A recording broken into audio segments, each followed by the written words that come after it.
निधि और गुरजोत सिंह जी। जय जय राधा वल्लभ श्री हरिवंश महाराज जी। राधे राधे महाराज जी, आपके चरणों में कोटि कोटि प्रणाम। सत्संग अंतर प्रभ ढीठा, नाम प्रभु का लागा मीठा। महाराज जी, गुरुवाणी की इन पंक्ति का मतलब हमारी जिंदगी में आपके वचनों से मिला। आपके वचनों को सुनते ही उन पर अमल करने की कोशिश जारी है। जब से गुरु कृपा से जितना भी नाम जप शुरू हुआ है, उससे सिक्खी में प्रेम और अकाल पुरख वाहेगुरु में निश्चय और भी मजबूत हो गया है। वाहेगुरु जी जो पहले दूर थे अब पास लगने लगे हैं।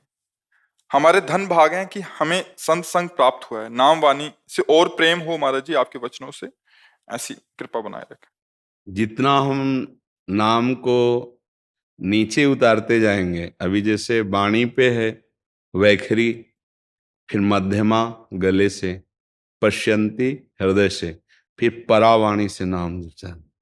परावाणी से जब नाम चलता है तो अकाल पुरुष को प्राप्त हो जाता है। जो परमेश्वर है, जो ओंकार है, जिसे वाहेगुरु कहते हैं, वो उसको प्राप्त हो जाता है, मतलब उसका अनुभव हो जाता है। और जब अनुभव हो जाता है तो जो बाहर है वही भीतर है, जो भीतर वही बाहर है। अनुभवी पुरुष के लिए भेद नहीं होता कि वो आंख मूंदे तो उसे उसका अनुभव हो, आंख खोले तो नहीं। गुरु नानक साहब जी ने कहा है कि जो भीतर वही बाहर। ये नाम के प्रताप से, गुरुमुख नाम के प्रताप से उपासक भीतर और बाहर एक ही परम तत्व का अनुभव करता है। जो निरंजन है, निर्विकार है, वो खुद का स्वरूप अनुभव कर लेता है। और जहाँ अनुभव हुआ तो बाहर जो चराचर जगत में स्त्री पुरुष जड़ चैतन्य ऊंच नीच दिखाई दे रहा था, वो मायाकृत था, वो खत्म हो गया।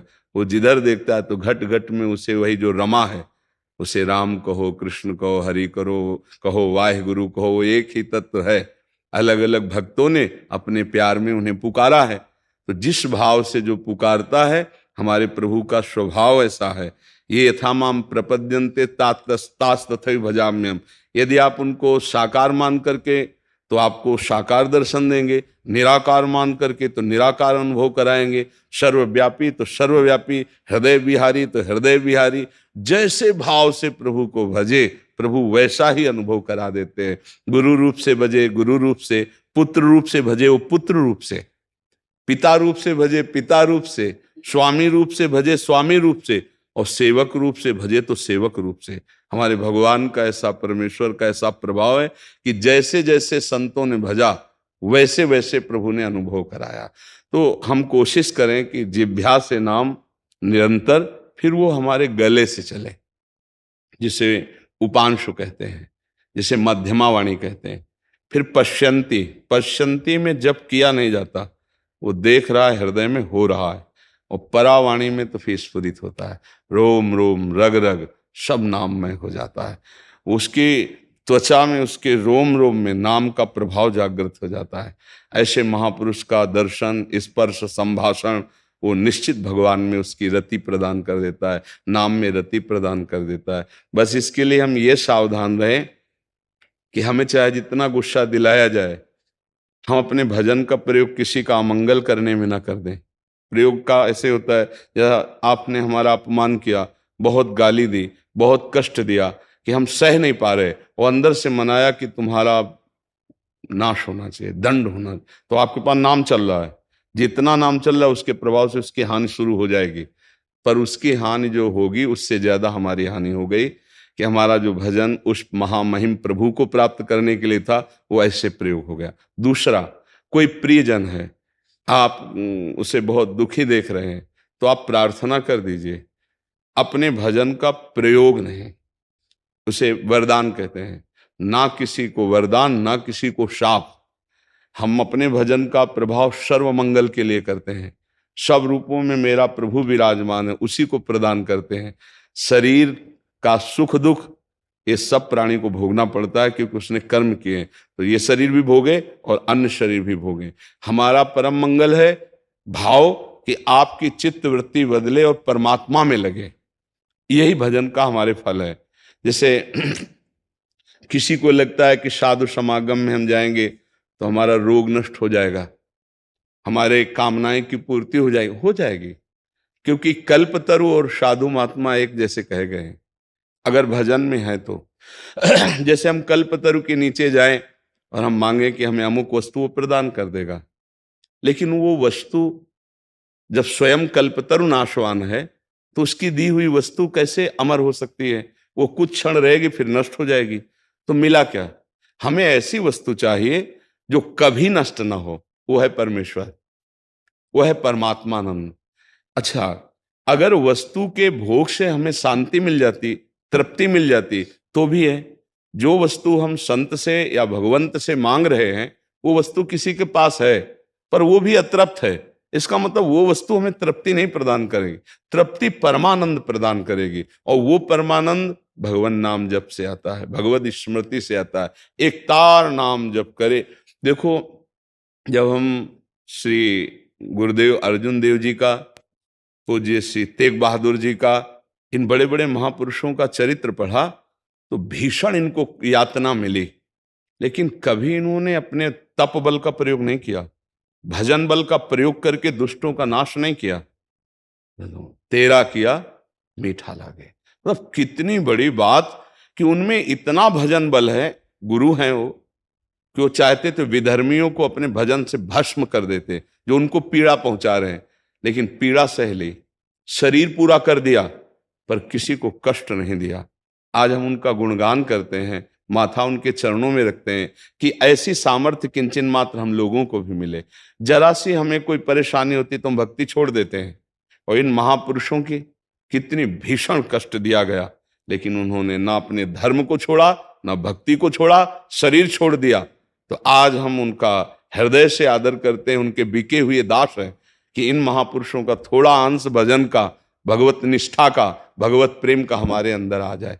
आप अपने गुरुजनों की महिमा को पढ़ के देखिए तो हमारी भक्ति ये नहीं सिखाती कि आप कष्ट में ऊब जाएं और सुख में फूल जाएं। नहीं, भक्ति का है सुख में गंभीर रहें, फूले ना, हर्षित ना हो, और सुख में जब दुख आवे तो शोकित ना हो, घबराए नहीं, टूटे नहीं, आप चलते रहिए। सुख दुख दोनों को सहकर तब परमेश्वर की प्राप्ति होती है। इसीलिए बड़े बड़े संत भजन बल का प्रयोग कभी अपने शरीर ठीक करने में, रोग ठीक करने में, या अपने दुश्मन को विनाश करने में नहीं लगाया। शरीर से जरूर चेष्टा कर दी धर्म रक्षा के लिए, लेकिन भजन का प्रयोग नहीं किया।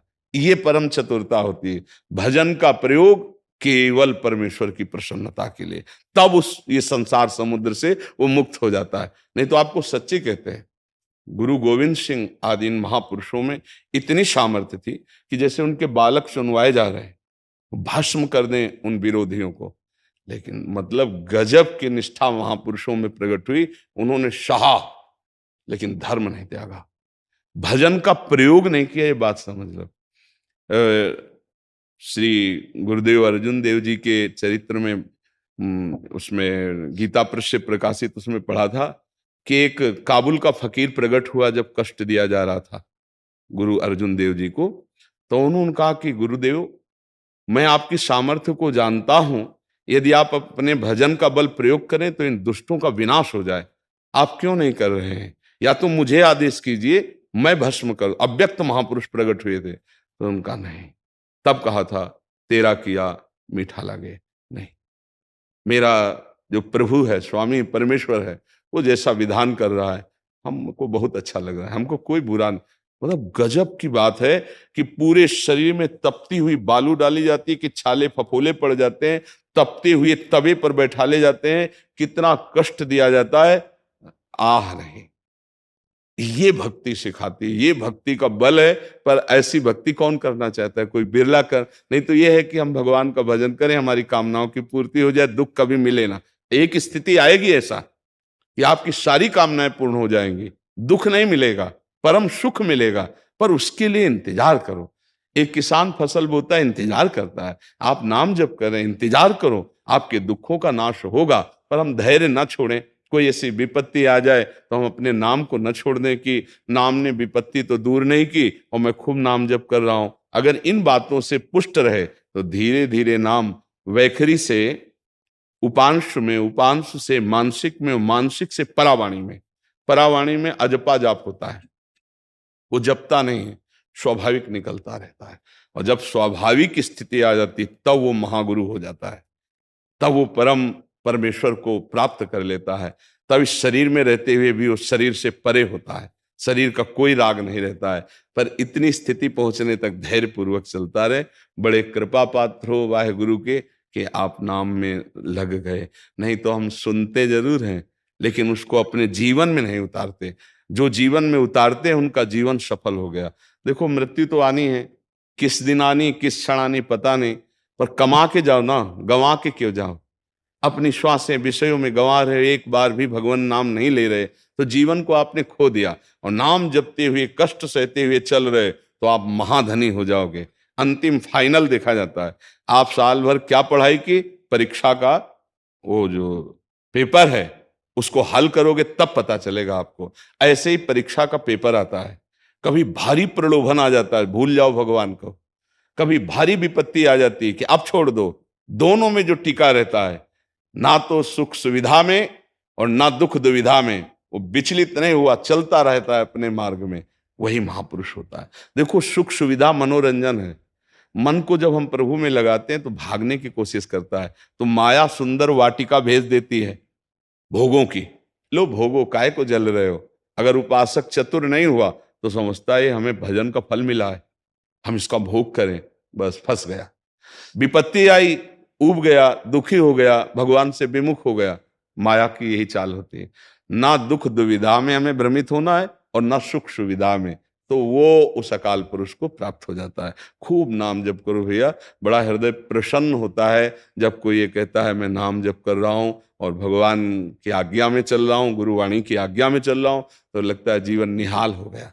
नहीं, वही काम क्रोध लोभ मोह मद मत्सर पर फतेह प्राप्त करता है। फतेह माने तो विजय प्राप्त करता है, जो वाहेगुरु के आश्रित होकर उनका नाम जप करता है। नहीं, जिसे वो वाहेगुरु का खालसा और वाहेगुरु जी की फतेह, ये काम क्रोध लोभ मोह मद मत्सर की फतेह विजय गुरुदेव ही प्रदान करते हैं। वो जो नाम देते हैं उसमें सारी सामर्थ्य है।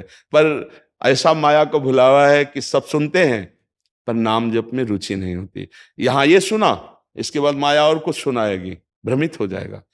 चाहिए कि हम कानों में वही बात सुने जिससे हमारी निष्ठा पुष्ट हो। नहीं तो प्रायः ऐसे भी सत्संग और प्रवचन होते हैं जो संसारिकता में फंसाने वाले होते हैं।